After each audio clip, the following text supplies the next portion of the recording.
అందరికీ నమస్తే. Welcome to Jubi princess kitchen. ఈరోజు చికెన్ దమ్ బిర్యానీ ప్రిపేర్ చేస్తున్నాను నా స్టైల్లో. ముందుగా ఆనియన్స్ తీసుకుని సన్నగా కట్ చేసుకుని, అలాగే పచ్చిమిర్చి కూడా మజ్జిగా చీరుకుని పక్కన పెట్టుకోవాలి.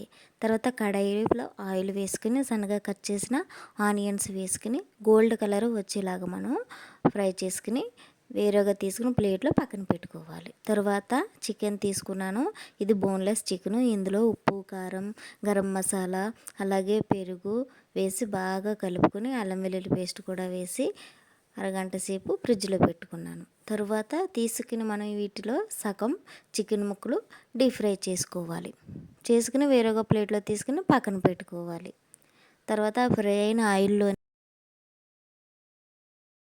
పచ్చిమిర్చి ముక్కలు, అలాగే ఒక ఆనియన్ ముక్కలు వేసుకొని, అలాగే మిగిలిన చికెన్ కూడా వేసి బాగా మనం కలుపుకొని సిమ్లోనే మనం కుక్ చేసుకుంటే చికెన్ చాలా సాఫ్ట్గా మనకి కుక్ అవుతుంది.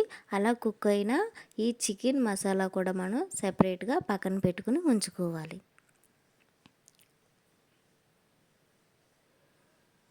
ఇలా మూత పెట్టి మనం కుక్ చేస్తే చాలా సింపుల్గా స్లోగా కుక్ అవుతుంది. చాలా ఈజీగా కూడా అయిపోతుంది. తర్వాత బిర్యానీ డేక్సా పెట్టుకుని అందులోకి సరిపడా అంటే తక్కువ ఆయిల్ వేసుకుని అందులో చెక్క, లవంగాలు, బిర్యానీ ఆకు, అలాగే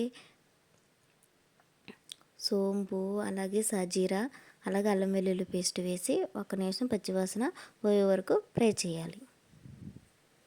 ఇలా ఫ్రై చేసుకున్న తర్వాత నా దగ్గర డ్రై కొరియాండర్ ఉంది, అది వేసుకున్నాను. తర్వాత మింట్ లీవ్స్ అంటే పుదీనా, మా పెరట్లో కాసిన పుదీనా ఫ్రెష్ది వేసుకుని, తర్వాత అందులో కొద్దిగా గరం మసాలా వేసుకుని తగినంత వాటర్, అంటే నేను బియ్యం ఏదైతే కొలుస్తున్నానో దాంతో వాటర్ వేసుకోవాలి. నేను 1 లోటా వాటర్ వేసాను, ఎందుకంటే లోటా బియ్యమే తీసుకున్నాను కాబట్టి. 1:1 బౌల్ రైస్కి తగ్గట్టుగా. ఇలా 1:1 వాటర్ వేయాలి అనుకుంటే బియ్యం మనం 2 గంటల సేపు నానబెట్టి పక్కన పెట్టుకోవాలి. అందులో వాటర్ లేకుండా కడిగి పక్కన పెట్టుకొని, తర్వాత ఈ ఎసరు అనేది బాగా మసిలిన తర్వాత వేసుకుని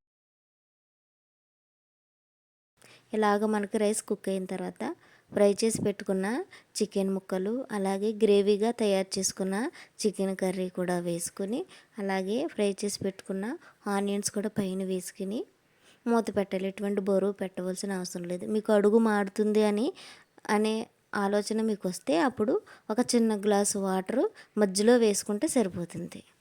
ఇలాగ మనకి కుక్ అయిపోయిన తర్వాత చూస్తే చూడండి చాలా పొడి పొడిగా అవుతుంది. మనం సపరేట్గా రైస్ కుక్ చేయకుండా ఇలా కూడా మనం బిర్యానీ చేసుకోవచ్చండి. ఈ విధంగా చేస్తే టేస్ట్ కూడా చాలా బాగుంటుంది. ఇందులో పెరుగు రైత లేదా పెరుగు వేసుకుని తింటే చాలా బాగుంటుంది. చికెన్ ముక్క కూడా చాలా సాఫ్ట్గా కూడా ఉంటుంది. అడుగు కూడా ఎక్కడ మాడదండి, చాలా బాగా ఉంటుంది. ఈ విధంగా ట్రై చేయండి. ఈ వీడియో మీకు నచ్చినట్లయితే లైక్ చేయండి.